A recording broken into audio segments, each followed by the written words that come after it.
I got off the interview, I ran upstairs, like I told my family, like, oh my God, like I'm making 6 figures. This is insane. Yeah. But then in hindsight, I probably could have got a good 140, 150 out of him because he was so eager to do like 105. But that officially got me over that like 6-figure threshold, and also just opened my eyes as to like what's possible. You know, like you don't have to, just because you think this is the bar and this is what your experience will get you, that's not necessarily it. Like everything is transferable, and there are technical roles that don't require the technicalities.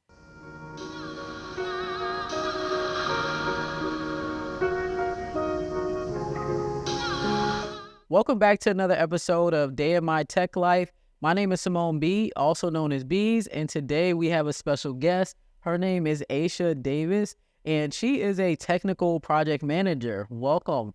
Hi, Bees. I'm happy to be here. Yes, I'm super happy to have you. So I want to first start out with, how did you get into tech? Where are you from? Like, what's your upbringing? Okay, so I am from Northern Virginia. My parents were both military, though, so I lived up and down the East Coast, I guess up until high school when my parents built a house in Northern Virginia. I got into tech, let's see.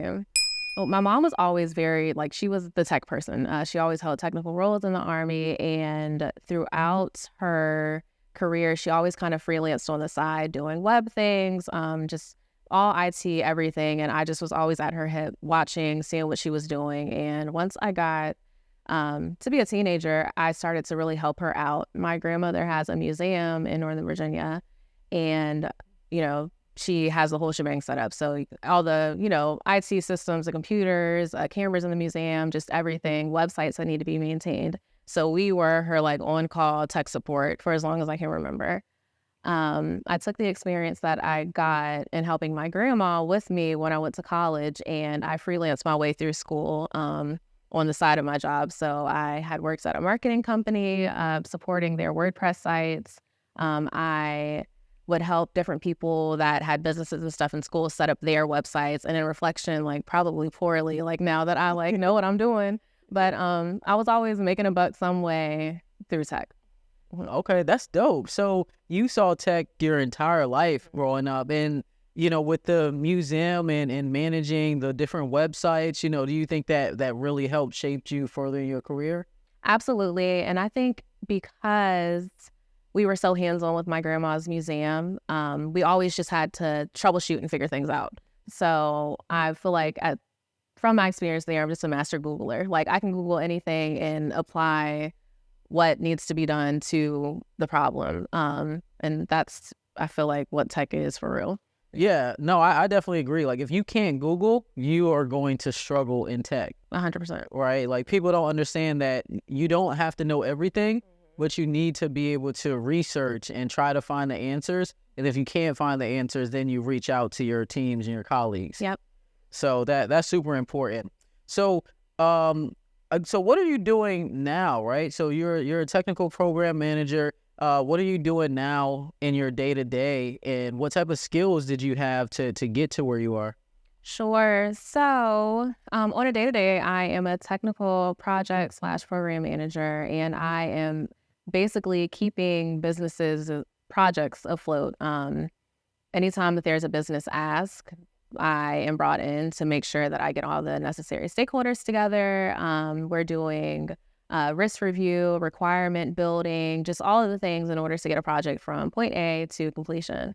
And I got here by, I don't know. Okay, it is a lot. I'm like, okay, how do I break this down? We got time. You can break it down. All right, so to break it down, I graduated school, and prior to graduating, I was doing a lot of like freelance stuff on the side. What did you go to school for? So I went to ODU, Old Dominion University, and ODU. And I went to school for communications and human services, communications with a PR emphasis. And I haven't done anything really with my degree, I guess, except for communicate. But I did a lot of freelance, like tech stuff on the side in college. And then from there, I was hired at a nonprofit where I was managing their website and their marketing and communication stuff. I had a really awesome manager there who started implementing like really sound project management practices. So like kind of a hybrid between project management and agile. So every day we would do daily stand-ups where we're literally in the hallway standing up, going around the circle. And she started putting me in charge of like keeping everything on track. So from there, I kind of hopped on Google, like looking for templates and stuff. And I found out about project management as a career path. Oh, wow. And I had Googled and found out that like it required, I think the requirements have changed, but at that point it was like 36 hours of like education, 4 or 5 years of managing projects and all that, which I didn't have because I just graduated from school. So this is like 2015 and it's like in the back of my brain, this is what I want to do. So I continued at that job, and then I went and got a job at ODU doing their web stuff.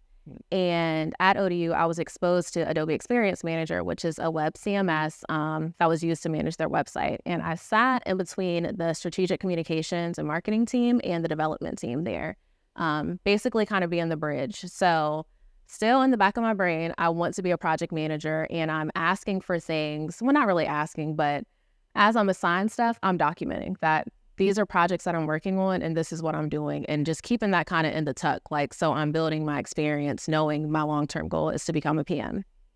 So I'm doing that.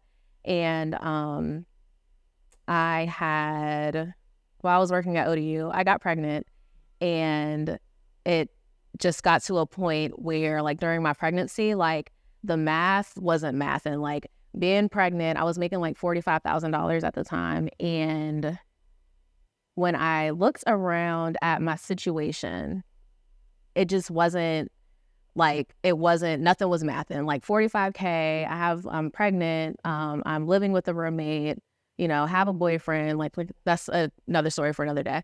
But but it just didn't make sense. And I had to take a second and have a conversation with myself, like, what is it that you want to do? Because like the trajectory here at this job is not going to get you to where you want to go. Like with state and government jobs, you can go online and look at everybody's salaries. So I was looking up like the higher ups in my department and like the head people, and just seeing what they made and how long they had been in the positions. And it just wasn't the way that I had envisioned my life being. It wasn't gonna work. Yeah. So you were working at a state job? So ODU was a state job. Okay. Okay. Yeah. I didn't know that. Okay. Yeah. So you were working a state job and looked up everybody's salary. Yeah. And it was, when I did that, I would look up people that I'm sitting in meetings with. I'm at the table, I have a seat at the table, and they're making all this money, but I have equal, if not more, contributions as them. So I just wasn't happy with that at all. So I went back to the drawing board and like, what do I need to do? So I looked at my like little spreadsheet of all my jobs, like experience, and I was like, I think I can go ahead and do the PMP thing. This was like September, October of 2020. And after I decided I wanted to go ahead with the PMP, I started Googling like crazy, and I found the PMP Reddit forum. And it's just basically a forum of everybody sharing their experiences studying for the test, how they passed, their interview process after they got a job, or, after they got their PMP and were applying for jobs, and just like everything, a ton of people. You can refresh every single day and just get a new like influx of information about the PMP. So I compiled all the resources that I needed for studying and started to study, but I wasn't doing a great job. So I made a post on the Reddit forum one day asking if there was anybody that was interested in taking the next 90 days and studying for their PMP. And I got a crazy amount of like people responding like from all over the world and stuff. I started a GroupMe chat, and we had this big GroupMe going, but then it was like an issue with GroupMe at the time where it was all these bots. Like all these bots kept coming. I never liked GroupMe. Someone was like, "Did you used to be in GroupMe back in the day?" I'm like, "No, I never liked GroupMe." No, ever. It wasn't good. I got spammed by so many bots. I'm kicking them out every day. So then a chick hit me up and was like, "Do you want to start a Discord?" So we started a Discord for studying for the PMP, and we had a ton of people in there, and we just basically held each other accountable, and we agreed to like take a certain number of practice tests every week. Like in full length and on the individual domains, like the whole shebang. And then on December 27th, 2020, I sat for my PMP exam and I passed it. And that was like the first like check of me transitioning fully into tech and to be where I am today. Wow. Okay. So that was a lot. So you you were starting out and you were doing comms work and websites on the side, and you were like, this is not going to make me the money that I wanted to make. So being doing comms work, what would have been like the max salary that you would have been able to make when you were looking at the directors? Sure. The director, so one of the directors for marketing in my department, she was making like 86,000, and she had been there for years. And years, a lot of university experience, 86. The director, she was making like 123. And then over in the IT department, it was around the same, like low six figures. And I remember researching, and at the time I kind of was like, oh, like, I can't believe they're making this crazy amount of money. Like, and it's going to take like doing the math of like the step ups. Like, it's going to take me forever. Like, I can't even, it's going to take you 20 years. Yeah, I can't do that. Yeah. So, yeah. Wow. Okay. So you got your PMP certification, and, where did you go from there? All right. So after I got my PMP, I remember I posted on Twitter, and this is when like Black Tech Twitter, like back then was like not, I won't say how it is today. Yeah. Because I don't even get on Twitter anymore. But back when it was like really thriving, like it was like a community, you could get on and ask questions and stuff, and people would really respond and help you. So I posted to Twitter saying like, I passed my PMP. Let me know if anybody who like is hiring for a project manager. And somebody had responded to my tweet and said, search Twitter.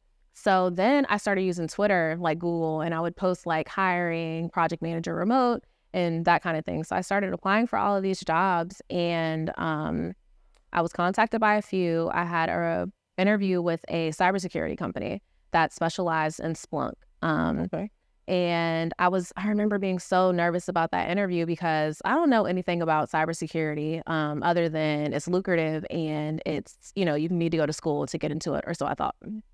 So I had the interview. The first one went really, really well, and we just hit it off. And I think I did so well in that interview because of the interpersonal communication. Yeah. Because the CEO of the company wanted somebody who's going to be managing his projects, who he meshed with and could work with and could communicate with, and that could also communicate with his various stakeholders and the companies that he's supported with Splunk. So I remember getting off that interview, and I sent my little, thanks so much for taking the time, like whatever. Then he called me back. I had another interview a couple of days later. I get on the interview, and he's like, okay, well, I wanted to bring you back. You're one of my top candidates. And I'm like prepping myself, for, the interview. I'm nervous and stuff. And he was like, all right, so my first question is, how much do you want? I was like, what? Like, how much money do you want? And I was like, well, I think that around like 80,000, because per my research with my higher ups, like 80 was that next step before, hitting six figures. And then additionally, that would have been me doubling my salary. Like, that was the goal. And he was like, okay, how about I do 105 with unlimited PTO and healthcare for you and your family. And, you create your own schedule, work when you want, because it was a 24/7 like operation. And I just remember, like, I was keeping it together. I was very composed, but like I was sweating from every piece of my body. Like, I was so hyped. I got off the interview. I ran upstairs. Like, I told my family, like, oh my God, like, I'm making six figures. This is insane. Yeah. But then in hindsight, I probably could have got a good 140, 150 out of him, because he was so eager to do like 105. But that officially got me over that like six figure threshold, and also just open my eyes as to like what's possible. You don't have to, just because you think this is the bar and this is what your experience will get you, that's not necessarily it. Like, everything is transferable, and there are technical roles that don't require the technicalities. Like, they have the geniuses and the people that do the work really well. They need people that then can make sure that the business is staying afloat. Right, exactly. So you went from $45,000 a year to getting your PMP to making 105. Yeah. And how long did that take you? Like, from the time I really was serious, like, I'm about to study 3 months. Like, October, I got that job February 16th of 2021. That's crazy. So in 3 months, you like 2.5 times your salary? Yeah.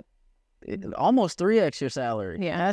That's insane. So that's amazing. So, that was your first role.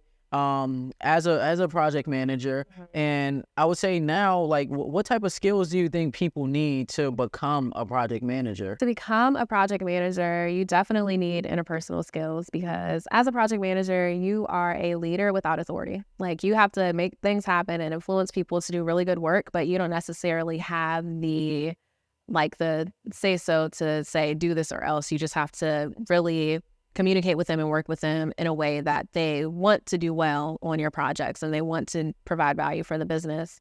You have to be organized. You have to have your own personal processes and procedures and ways of working down because at the end of the day, you are responsible from getting your projects from conception to completion. Skills for a project manager. You have to have good communication skills. You have to be able to talk to everyone from your project teams, which may consist of developers that don't really care about what the business has going on and all the fluff. They just want to know what's the stuff that they need to do. But then you have to be able to speak to the stakeholders who may not necessarily check on the project, but once every 3 months, and they just want the high level, what's the good, bad, and indifferent, I guess, Yeah. So communication skills, interpersonal skills, and then also your process and procedure, I don't know, management skills.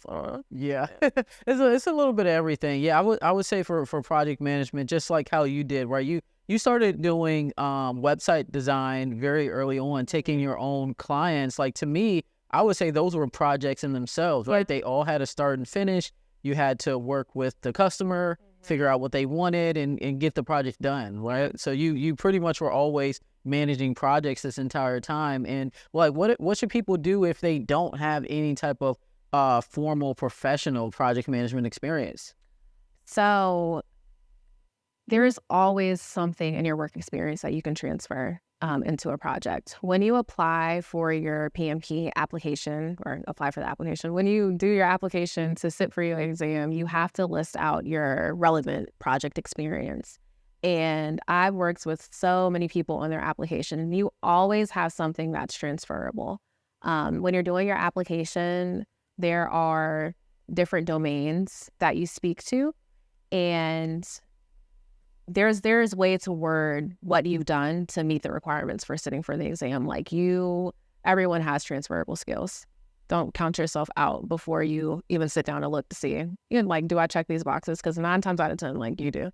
Yeah, no, definitely. I know you were always talking about the PMP and how it like changed everything for you. So for people who don't know, the PMP certification is huge in GovTech. Like it's extremely big for anybody who wants to be a project manager in GovTech. Like you need to get your PMP because you will get paid the big bucks, right? Like it pretty much speaks for itself.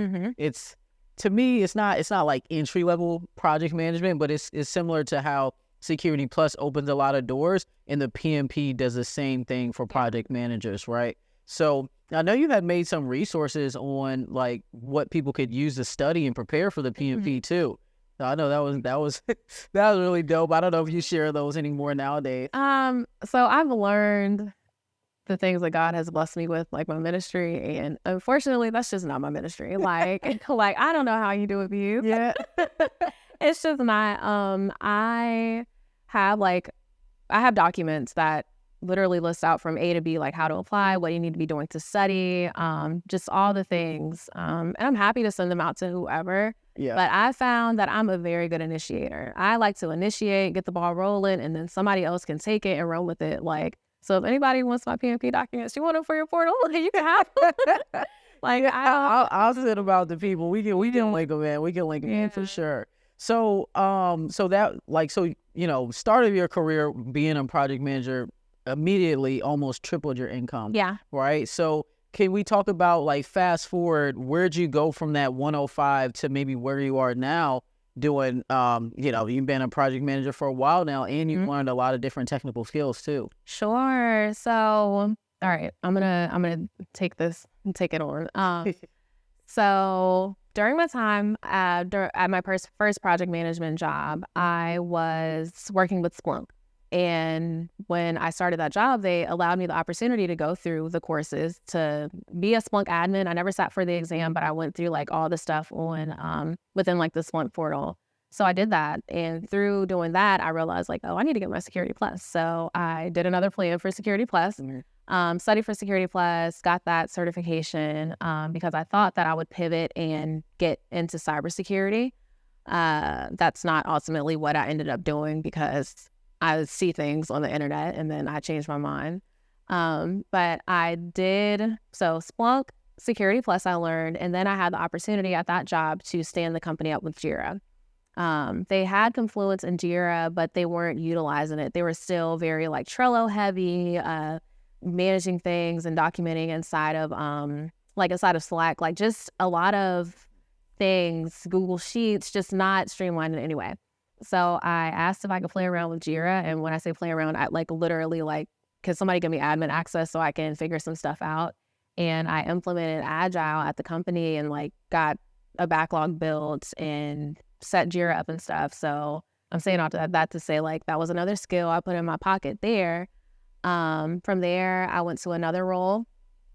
But this role, I didn't want to lose my Adobe Experience Manager, and that's the CMS that I was using to manage Old Dominion University's website. I didn't want to lose that experience, so I had picked up a contract role to keep those skills fresh. And that was $68 an hour on a contract. I formed an LLC so that I could just basically do contract work as a 1099 employee, or not employee. What is that? That's a contractor, yeah. So 1099. So I kept those skills fresh. And I've just worked with a lot of cool companies doing that and maintaining my AAM work. So like to throw numbers out there, it was $68 an hour, $60 an hour, $78 an hour. Like it's just, everything is kind of varied, and you're just supporting companies with certain projects and initiatives that they're working with, and then you go along to the next thing. So I maintained my AAM, Jira, Splunk. I got my Security Plus. And I feel like I'm answering a question, but what's the question? What type of salaries are you making now? Like now, with all your experience that you have, like what are some salary ranges like you're seeing now? Six figures. Mhm. Like it's good. It's good. Like we were private, you know. We're good.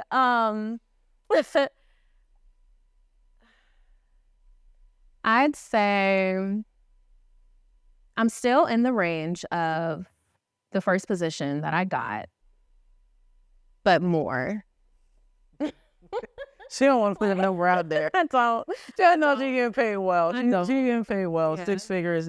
If you get your PMP, you will make 6 figures. Yeah. That's pretty much guaranteed unless you are selling yourself short, which is why when you got your PMP and you did the interview and the guy was like, how much do you want to make? You said 80K. Okay, I'll give you 105. Oh yeah. Like he literally bumped you up to 6 figures, even though you asked for 20% less. Absolutely. I'm sure he felt bad. He was like, this girl does not even know. Like she doesn't even know, Yeah. right? But that's the thing. There's so much bad and misinformation on the internet, right? You said you did your research and you looked up what you should have been making, and the internet said 80K, but really it should have been 6 figures. Well, even that was like misinformed because it wasn't what do project managers make. It was just, well, this is a good one. This is good. This is good. It's about to get good. It was just looking at my environment that I was in and thinking that these people are the people that I should be modeling my path after. So I knew that the director was at 85. I'm like, okay, that's what I should hit for. Like, I'm going to be at director level, not even realizing that, like, no, the sky's the limit. And that's why I feel like it's so, so, so important that, like, when you start to transition in tech, and I think any industry and really life period, like you do any type of pivot, it's so important to like surround yourself with like-minded people or people that have already done the things that you are doing, you know? Like, for example, my current partner, I met him soon after I passed my PMP, but before I got a job. And like, we were friends at the time. He was like really a mentor to me because he had done a lot of the things that I was wanting to do. Like a lot of the boxes I wanted to check, he'd checked them. But he was just in a different space. He was like in the cybersecurity space. And I remember just being so hyped that like, oh my God, like I called him. I was like, I got the job. He was like, that's crazy. Like, you're going to be making $250 by August. And I was like, you tripping. Yeah. And like, nah, he wasn't tripping. Like that was a real thing, like a real thing. And without having people like that in my corner to let me know that like, no, I've seen it, I've interacted. This is a person that you can holler at and talk to about what you want, your goals. They're doing all the things. I wouldn't have known that like anything that I'm doing right now and like the accomplishments that I've made were possible. So people like that in the communities. It was, I think, in 2021 that I joined SLS. Yeah. And I started with like the VIP program and was on like the monthly calls, and like we were eating during the pandemic, like like Yeah, we were like, real good. yeah, like we were on like what are the finance, the monthly, the Monday, whatever calls. Oh, well, money allowance calls. Yeah, the money allowance, Yeah, we do money allowance calls. We had finance calls. We had all kind of calls. So career calls. We had a bunch of different calls. Yeah, community is everything. And that's really why I started everything that I do. Yeah. Is because I always felt like, one, my mission is to help as many Black people make six figures as possible. And hopefully people start saving and investing and to help close the wealth gap, right? So if people don't know that you can make six figures by upskilling, right? Getting certifications, maybe even taking the experience you already have and pivoting into a different industry, like how will you know that you already have six-figure skills if you don't talk to somebody who's already doing it, or you don't see other people who are already doing it? Absolutely. Yeah. And then even beyond that, like being in those spaces with those people, you just get so much exposure to different things. Like I hadn't even been dabbling into crypto, and just through being in the community and interacting with different people that were in tech and making money, and I was just able to learn what to do with the money. Like I was investing in Solana. I was, I remember, what was it? I don't know. It was some coin that like I learned how to bridge all the things. Like I made like 20K and then lost it. But even still, like just to see it like it just was crazy, and being on the calls and interacting with everybody. It's just, community is just so awesome. And even beyond, I feel like I've said even beyond like 4 times. So community is awesome. So one-on-one, like people that you're interacting with that that can put you on. In person, like people that one-on-one, community groups like yours, and then the internet, like TikTok, Twitter, so many resources. Like Tanika. Yeah, Tanika. She doesn't know me from a can of paint. Like I don't even, I'm not active on Twitter. Like I have my Twitter account, but literally to follow accounts like hers so that I can screenshot it and put it in my group chats and send it to my friends and say, hey, this is something that you're doing. Check this out and see what's up.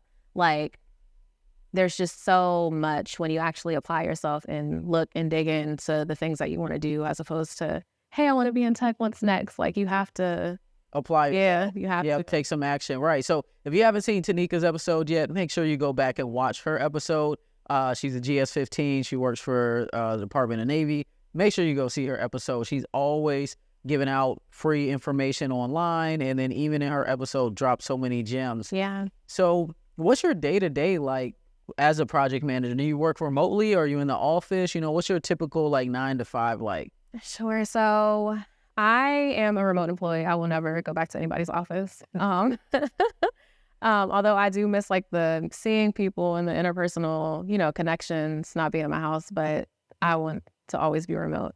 So my day to day, I wake up. Do you want me to go through like from the or just the work part, like 9 to 5? I mean, not like 9 to 5, but like what's a typical work day? Okay, so a typical work day. All right.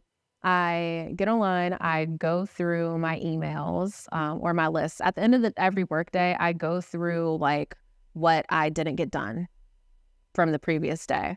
I have a notebook. One of my first bosses put me onto this, and it's probably very like basic, and I'm sure everybody has like automated systems for this, but I keep a notebook, like a composition notebook. And anything, I write it all down. I don't do the digital. No. I write down what I need to do every day. Write it down. But I have a composition book, and I write out when tasks are given to me, or if I'm in a conversation in a meeting and it's something I need to do, I write it down with the date at the top, all the things for that date. When I go to work on it, I highlight it. And then when it's done, I cross it out with the black Sharpie. And then I'm able to like go through the previous days and circle things that are still like just in pencil with no whatever, and I transfer that to a new page. So at the beginning of the day, I go through the things that I've transferred from previous days to make sure that I'm prioritizing those correctly. I may have a few meetings with stakeholders on a current project. I'm looking at my project timelines to make sure that if there was something that is due today or tomorrow or even yesterday, that that thing is marked as complete, or there's a boss and we're rolling about it. I'm on calls with clients. I'm taking me a nice lunch break. And I just kind of continue that process throughout my day. Yeah. Okay. Yeah. So doing a lot of project management. Yeah, a lot of project management. Yeah. Yeah. Yeah. Okay. So what type of challenges have you faced throughout your career, and how could you help other people overcome them? Um, I'll say when I first started the project management job with a cybersecurity company, I was customer facing. And because we were Splunk, I was working with Splunk admins from other companies, the CISOs, just the whole security teams, but the important people on the security teams that were very technical and very serious about what they had going on and the expectations of our company to provide, what's outlined in the SOW and our contractual obligations and stuff. I struggled, I think, with imposter syndrome a lot during my first, I would say 6 months in that role because I didn't know all of the technical things. I just knew how to manage the projects and get things going along. I want to say that I overcame those by being a strong communicator and asking for things in plain English. I understand, this technical term is what you're asking for. Can you please just break that down so that I make sure that I'm getting the right resources to take care of this? And I think by reaching out to the people that be, I'm trying not to drop all the, by reaching out to the people that be and having those conversations, I was forming a relationship because then the stakeholder knows that I'm invested and I care and that I'm their point person that can advocate for them on the company side. So I just think that when you have imposter syndrome, just be yourself, go the extra mile, and really double down on your interpersonal skills to kind of bridge that gap until your technical knowledge gains. Yeah. Yeah, and then also too with your on the technical side, you started diving deeper on the technical side too. You reached out to me once before, yeah, I want to take this Linux course. And I'm like, Aysha, why? Why do you want to take this Linux course? So you really do dive deeper on the technical side. And I feel like that's probably something that has helped make you more confident too. Yeah. And more knowledgeable when, the technical SMEs are talking and, you don't want to be lost, Yeah. right? Has that helped you? Absolutely. I have a one time to interact with somebody in a job and feel like I could do that. For me to Google it and be so what exactly is it that they do? So that's kind of what happened with the Linux stuff. Linux is very foundational for a lot of cybersecurity things like cloud computing, just a lot. And after I realized that, I was like, I'm gonna learn Linux because I'm not going to want to be a project manager forever. And I enrolled in a Linux course. And I specifically chose a local one so that I have the option of going in person and getting help and stuff too, as well as doing it online. And How was that? oh, I love it. I'm still enrolled. So I've been in since August, and just the amount of things that I've learned and how excited I am about this next, 2024, I would be a system engineer. I'm not going to be a project manager. Oh, yeah? Yeah. You're going to make that transition over. So why do you want to transition from project management to being a system engineer? Honestly, because I'm tired of talking to people. I want to be on the back end as opposed to on the front end. I really I enjoy interacting with my devs and the DevOps people and just that whole side of the house. So I'm I want to be one of y'all. I want to come to the dark side. What do I need to do to be able to not have to project manage? So I just think that a lot of people think when you pick a lane, you have to stay in it. Right. And I don't want to stay in any lanes. I feel like I have one life to live. And if I want to be a project manager and then a system engineer and then do something in cybersecurity, I'm going to learn the skills to do the things. And maybe one day I'll find something that I'm absolutely in love with. But I don't think so. I just want to make money and live my life. Hey, look, that's what I'm all about. Mhm. Right. That's what I'm all about. I feel like nowadays people try to really box us in. Yeah. Right. They want you to do one thing forever. And then when you start to do something different, people are like, well, why did you leave that? Right? Yeah. Because I started out as a software engineer out of college. And then I went overseas and became a radar system engineer. Then I came back to the States and I did a technical account manager role, right? So people are like, well, I mean, why are you on the tech sales side and you have a technical expertise as a software engineer, a radar engineer? Like, why are you doing that? And it's because I want to, right? Like, as humans, we are multifaceted. You don't have to only like one thing, even though I feel like in the tech space, there are people who are like, no, I only want to be technical. I only want to, sit in the back and just code and do this all day. But, then there's people like me and you where we kind of can do it all. Like we can talk to people, we can be technical, and we want to dabble in different things. We want to try it out. We have a lot of different interests. Yeah. So I think it's best to not box yourself in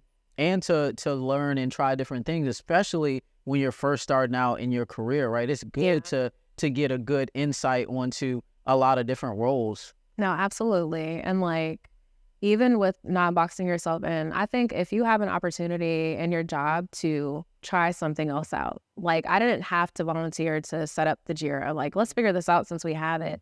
I could have said, like, get somebody else to do it, but I wanted to do it.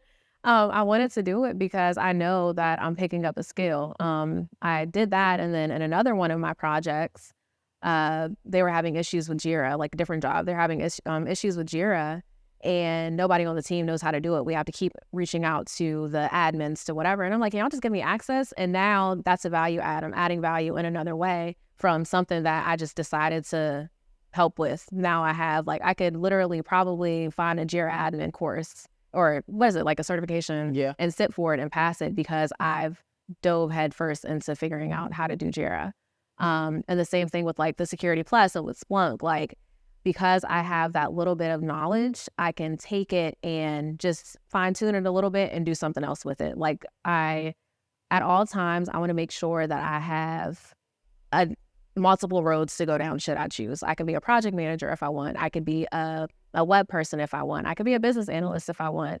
I could, after I do finish the Linux, I can be a system engineer if I want. I'm also learning right now, and I'm really insane, but I'm also learning right now GRC, so like governance, risk, and compliance, which is just applicable to a ton of industries. So like there will never be a day where I don't have a job because I have so many lanes that I can go down. And that's how you have to be. You want to make sure whatever you're doing is always in demand. And once you have those skills, they can never be taken from you. Right. Right. So that's something that people need to realize, right? Like when I quit my job, people are like, I can't believe you quit that job. You'll never make $200,000 a year again. I'm like, I've done it before. I'll do it again. I mean, it's not the first time I quit a $200,000 job, So what people need to know is that when you have that knowledge and you have the skill sets and the experience, and then for me on my side, I have a clearance. Like when you have all that to back it up, I mean, you're pretty much good to go forever. So what's one piece of advice that you would give to people who want to be in your position? I'd say find yourself a community. Find a community and don't limit yourself to one thing that you think you want to do. Do research, get on Google. If you have a question about something or you're interested in something, somebody in the world has had the same question that you have and has asked it 17 different ways on the internet. Google it. You are going to find answers. There's going to be Reddit for it. There's going to be Quora. How do you say that? Quora? I think so. Yeah. Quora, yeah. All right, yeah. So that's going to be there. There's going to be, Twitter functions as a search engine. So does TikTok. Like, look it up. Anything that you're interested in, look it up and do 10 minutes of research every single day on just what it is that you're going to want to do. And you're going to find people that are already connecting about the thing that you want to do. And all you have to do is push yourself in there as well and get to what you want to do.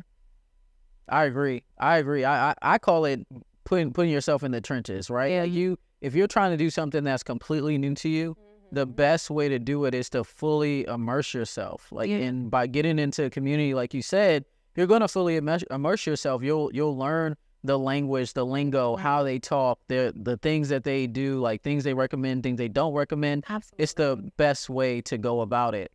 So, well, I have another.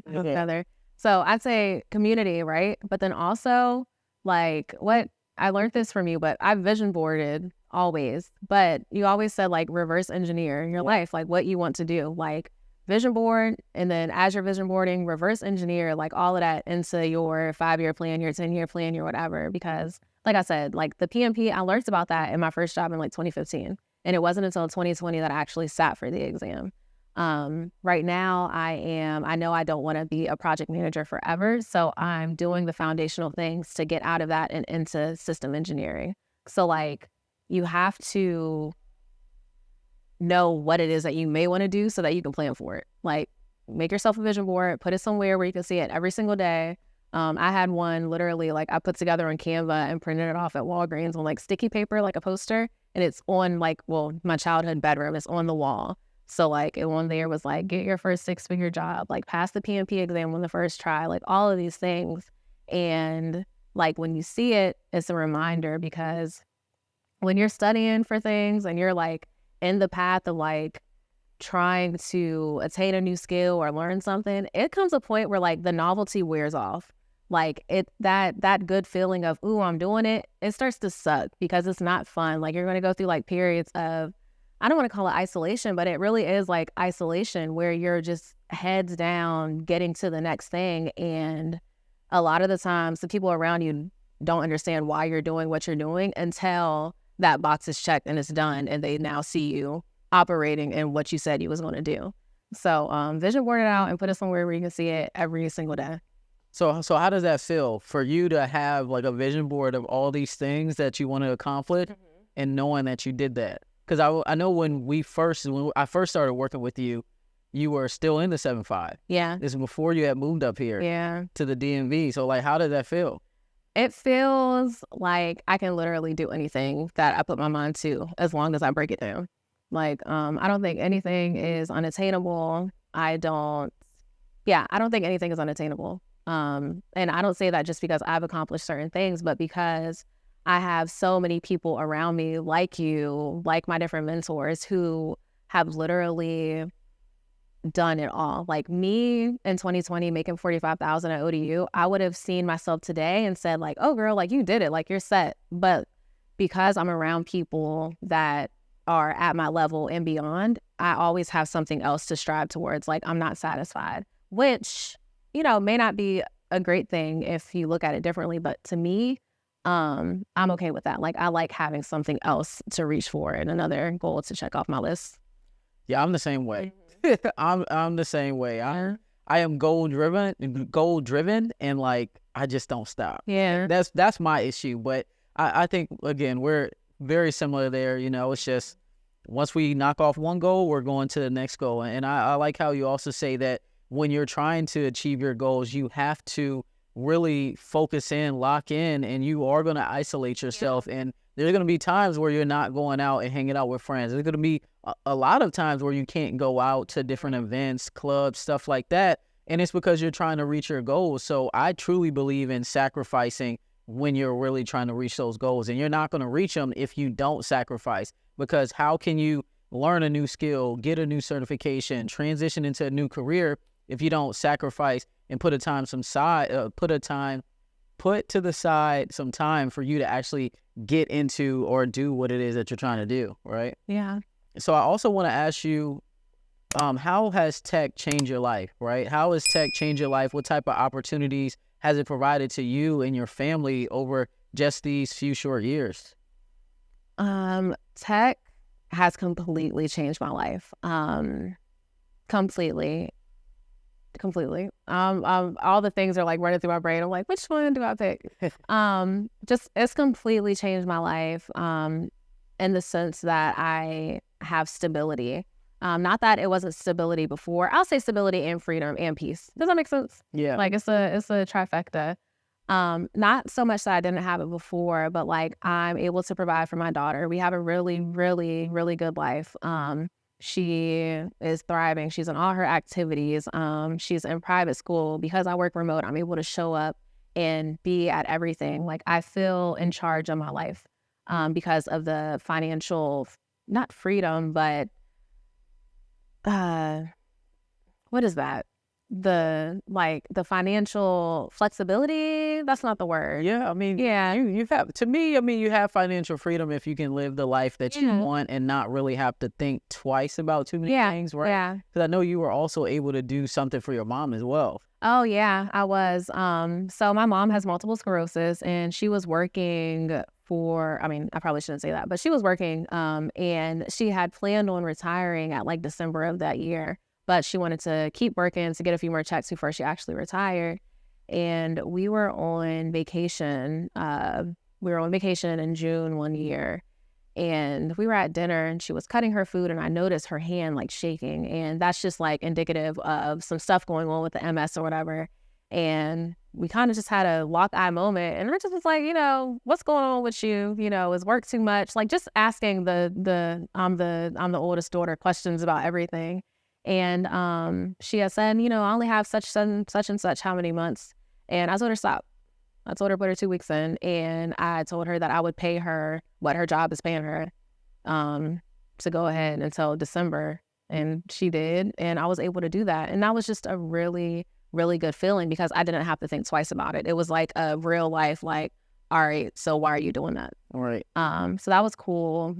Tech has allowed me to be able to prioritize my health. I've mentioned that I have ADHD, and I've never truly been medicated for it. And I recently started the process of doing that. And the medication is expensive. Oh, Like if yeah. I wasn't in the financial situation that I'm in, it would be like, yeah, no, I'm not just going to do that. Like, because it's hundreds of dollars because insurance sometimes does not approve the medication that you need. So just being able to take care of things and not have to think twice about it is awesome. It's an awesome feeling. And I'm happy that I'm in the position to be able to do all the things.